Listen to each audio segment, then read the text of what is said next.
Olá, você que me assiste, graça e paz.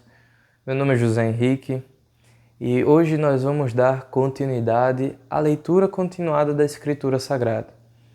E hoje eu convido você a abrir sua Bíblia no capítulo de número 12 do livro de Gênesis. Gênesis, capítulo de número 12, assim diz a palavra do Senhor. Ora, disse o Senhor a Abrão: sai da tua terra, da tua parentela e da casa de teu pai, e vai para a terra que te mostrarei.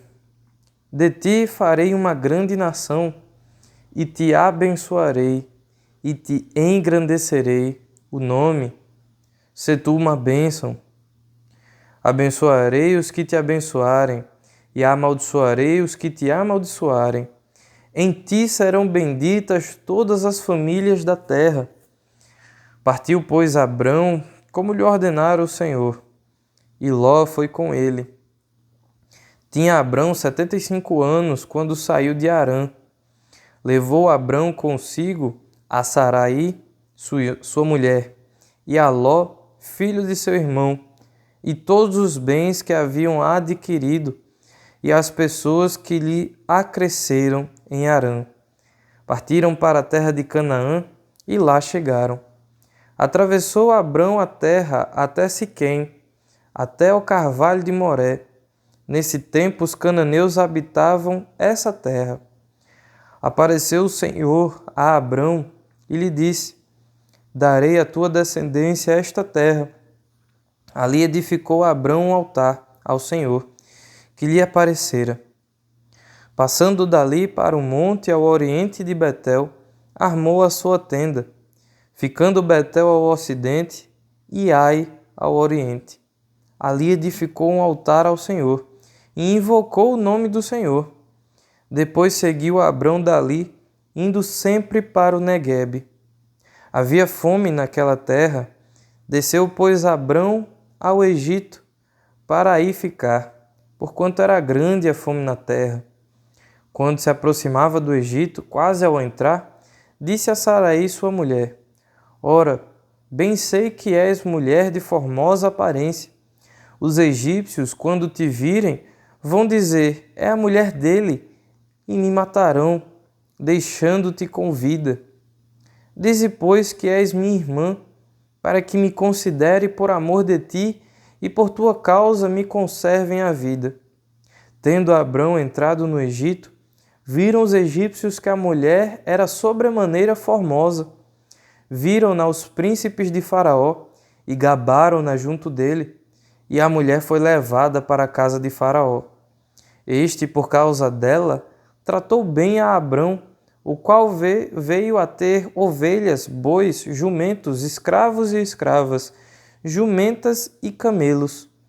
Porém o Senhor puniu a Faraó e a sua casa com grandes pragas, por causa de Sarai, mulher de Abrão. Chamou, pois, Faraó a Abrão e lhe disse: que é isso que me fizeste? Porque não me disseste que era ela tua mulher, e me disseste ser tua irmã? Por isso a tomei para ser minha mulher. Agora, pois, eis a tua mulher, toma e vai-te. E Faraó deu ordens aos seus homens a respeito dele, e acompanharam-no a ele, a sua mulher e a tudo o que possuía. Amém. Esses são os 20 versículos que compõem o capítulo de número 12 de Gênesis. E esse é um capítulo bastante interessante porque nós podemos dividir ele em duas partes. Primeiro, nós vemos o Senhor aparecendo a Abrão e lhe fazendo promessas. Nós vemos aí que Deus já estava preparando Abrão para instituir um pacto com ele, dizendo que dele faria uma grande nação, como você pode ver no versículo de número 2. Também dizendo que através dele seriam benditas todas as famílias da terra, no versículo de número 3. No versículo de número 7, você pode ver Deus dizendo que daria à descendência dele toda a terra. E por causa dessas promessas, Abrão edifica um altar e cultua ao único Deus, o Deus vivo e verdadeiro, que lhe prometeu tudo aquilo. Sabemos que depois de um tempo muito grande, toda a nação de Israel possui aquela terra. Mas nós vemos aqui também outras promessas da parte do Senhor para Abrão. Levando em consideração que Abrão estava em Harã após a morte de seu pai, Deus estava o tirando, do seu seio familiar para lhe dar, toda a promessa ali fazer a promessa e lhe dar, tudo o que Deus o prometera a ele e a seus descendentes. Deus promete que o multiplicaria, o faria grande, dizendo que ele seria uma bênção para os outros. Mas é interessante que no final do versículo 3, Deus também diz que em ti serão benditas todas as famílias da terra. Ora, como é que Abrão, mesmo que sua família fosse engrandecer e se tornar uma grande nação, como que essa família poderia abençoar todas as famílias da terra? Pense bem, por mais que ele possa ter contato com vários povos ali daquela região, como que todas as famílias da terra seriam benditas por causa dele? É bastante simples. É porque da descendência de Abrão ia surgir um que, com o poder da sua obra, ia atingir todas as famílias da terra, ia atingir todas as nações. E este é Jesus Cristo, onde nós vemos pela genealogia dos evangelhos que ele está ligado a essa linhagem de Abraão, que antes se chamava Abrão. Como que todas as famílias da terra foram benditas? É simples, Jesus Cristo morreu em nosso lugar, fez propiciação pelos nossos pecados diante de Deus, permitiu que agora nós limpos, imputados pela justiça de Cristo, imputados da justiça de Cristo, pudéssemos ter acesso a Deus com ousadia nos santos dos santos, nos prometendo também a ressurreição, porque Ele ressuscitou, a vitória porque Ele venceu a morte, a vida eterna porque Ele se assentou ao lado do Pai e vencendo tudo isso, tendo Ele a vida eterna, nos prometeu a mesma para aqueles que perseverarem até o fim. Em Cristo Jesus, todas as famílias da terra foram abençoadas. Como diz em Apocalipse, pessoas de todas as tribos, povos e nações foram compradas pelo precioso sangue de Cristo. E o que isso nos coloca em semelhança com Abrão é porque a mesma aliança que foi feita com Abrão foi feita de maneira perfeita no sangue de Jesus Cristo com todo o povo cristão. Por isso o povo cristão e aqueles judeus que estavam dentro da aliança e perseveraram dentro da aliança, a mesma aliança que foi feita com Abrão, mas que também foi feita com Noé e também foi feita lá em Adão, nós nos tornamos um único povo. Nós somos o povo de Deus. Nós somos o Israel do Senhor. Estamos interligados dentro de uma mesma aliança. Então, a mesma aliança que foi feita em Adão, Noé, Abrão, foi feita de maneira perfeita com a igreja no sangue de Cristo Jesus. E por isso, nós estamos debaixo da mesma tenda de salvação. Nós estamos interligados pela fé no Senhor Jesus Cristo. Por isso que todas as nações são benditas em Abraão. Não necessariamente por causa de Abraão, mas por causa dessa aliança feita entre Deus e Abrão, que nos trouxe Jesus Cristo, nos trouxe a linhagem de Cristo. Só que nós percebemos como que somos carentes do Senhor.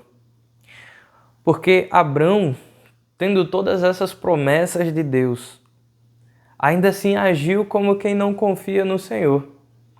Ao chegar no Egito, pediu para que sua esposa mentisse, era para dizer que era totalmente ali sua irmã.